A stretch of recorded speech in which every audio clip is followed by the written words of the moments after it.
வாழ்க்கையில் ஏதோ ஒரு கவலை, கடன் பாரம், குற்ற உணர்வு, ஒரு வகை மன அழுத்தம், இப்படி நிம்மதி இல்லாமல் தவிக்கிறீர்களா? இன்று உங்களுக்கு இயேசு ஒரு அற்புதமான அழைப்பை தருகிறார். வருத்தப்பட்டு பாரம் சுமக்கிறவர்களே, நீங்கள் எல்லாரும் என்னிடத்தில் வாருங்கள், நான் உங்களுக்கு இளைப்பாறுதல் தருவேன். நம்மால் சுமக்க முடியாத பாவ உணர்வுகளையும் தீர்க்க முடியாத பிரச்சனைகளையும் நாமே சுமந்து வருத்தப்படுவதை இயேசு விரும்பல.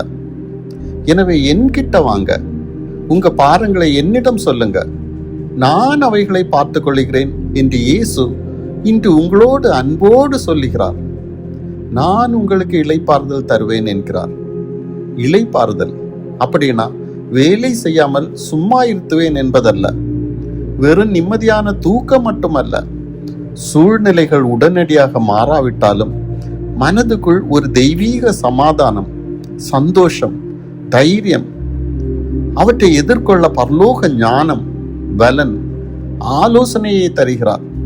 உலகத்தால் கொடுக்க முடியாத ஒரு ஆழமான மன அமைதியை தருகிறார். இன்றைக்கே உங்க கவலைகளை அவர் பாதத்தில் இறக்கி வைங்க. அவர் உங்களுக்கு புதிய பலத்தையும் நிம்மதியையும் தருவார். ஆமென்.